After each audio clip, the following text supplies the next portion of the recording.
So, with me today is Martin Ucik. He has written the book Integral Relationships, that I think has got to be the most profound description of how to find a partner, especially if you are a single man and you want to find out what is a match that could, in the long run, serve both me and my partner.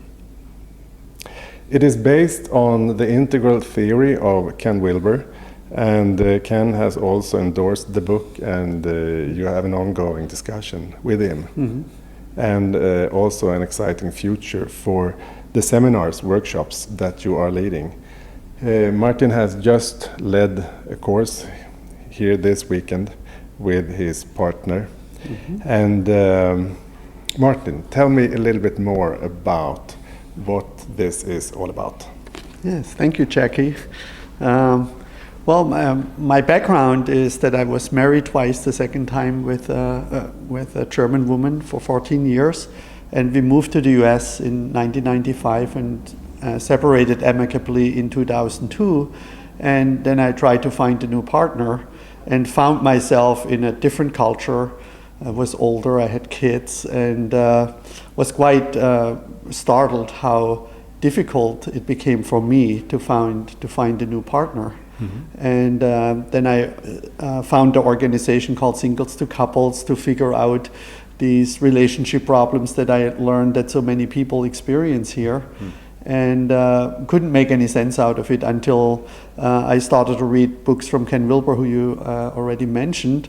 And one day it hit me that if I would apply his, comprehensive integral theory that he developed to the territory of male-female relationships, that at least in my mind it made sense why I had such difficulties.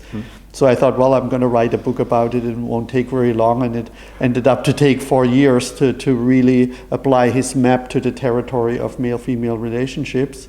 And I can imagine, because there's also some other maps that you fit into the picture. Yes, I had to make some modification and some additions. Yeah. And I really wrote just the book for me to understand what my problems was, but then it became quite a success and is now read in over 30 countries. So it's, great. Very happy about that. Could you say something about the structure or the ingredients that are involved that is useful to know more about? Yes.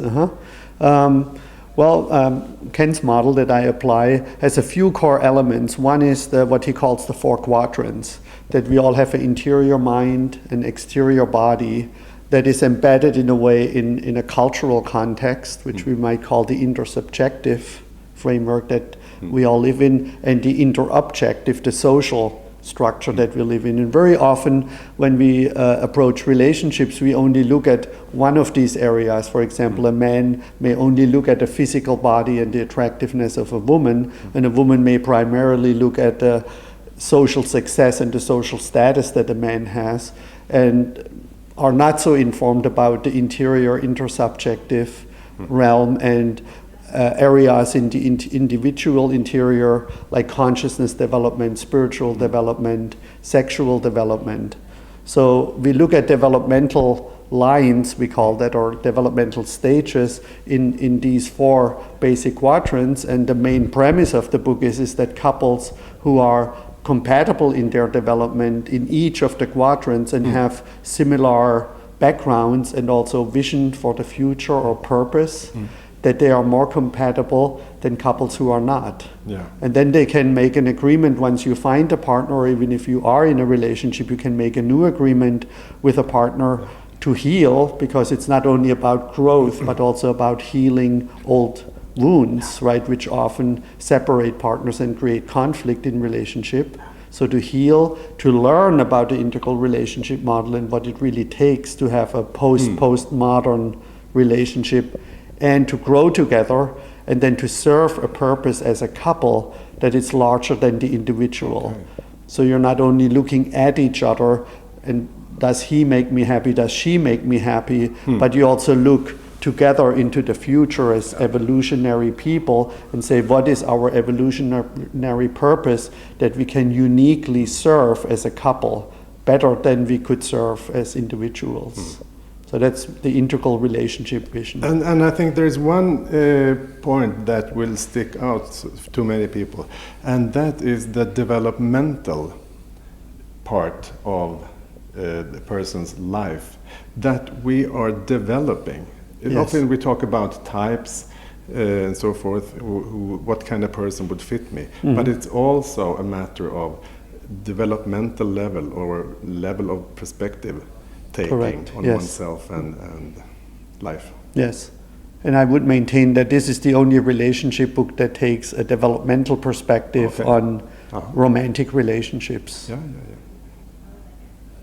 So, thank you very much for your very important work. And some people might wonder, what has this to do with sustainability? That is the theme of every interview that I make. Yeah. It has a very, very profound importance in the sustainability aspect of our cultures, because so much of what we do is around finding a partner. More of what we do than we are aware of, I would absolutely argue. So we have a lot of black or unknown parts of our personality that are involved when we try to be attractive to find the partner we want in life. And from that, that not knowing who we are and what our purpose is and what is really attractive to a partner brings a lot of confusion that makes us consume in ways that are simply not rational in the long run. Yeah. You want me to say something about that? Yeah. Please. Well, this is often a very shameful thing to talk about for men and for women, and often triggers emotional reactions when we talk about what I call our sexual selection process and associated with the primary fantasy. And I mean, we both, and nobody who's watching this video, no humans would be here if our primary drive would not be eros, and in the human part, our sex drive, and how men compete for certain types of women, and women then, from the men that compete for them, choose a certain type of man. And in a nutshell, we can say that women choose success objects, men that can protect and provide, and men choose women who are sex objects. And now some will oppose. So is this some kind of Darwinian explanation of existence? But it's much more than that.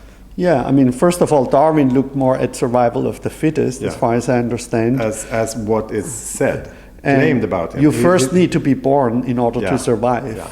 So, and who gets chosen to be a procreator, right? This is mainly determined by the female. Yeah. And men throughout known history, have come up with solutions to compete more and more effectively for women, to provide them with more safety and with more comfort in order to sustain the human race. So it's only natural that women choose men who have this capacity to make them more safe and to provide better for their offspring. Yeah.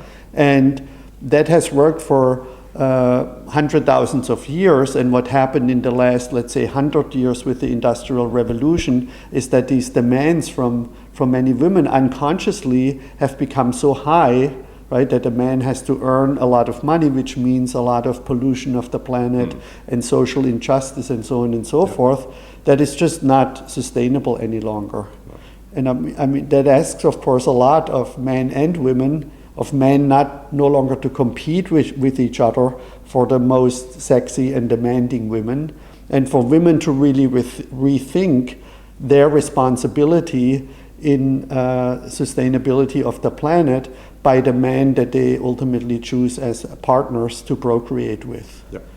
And this is such an unconscious thing, or such a politically incorrect thing to talk about, because it often raises a lot of negative emotions and red flags and resistance. Yeah. Because of course every man feels, I want to be with the prettiest woman I can be with, and are you telling me I should settle for somebody that I'm not sexually attracted to, right? And the woman, of course, even often unconsciously feels attracted to a man who raises her testosterone levels that makes her more willing to have sex with someone, right? Like women we know are attracted sexually to powerful spiritual leaders, political leaders, industry leaders, and so on and so forth. Yeah.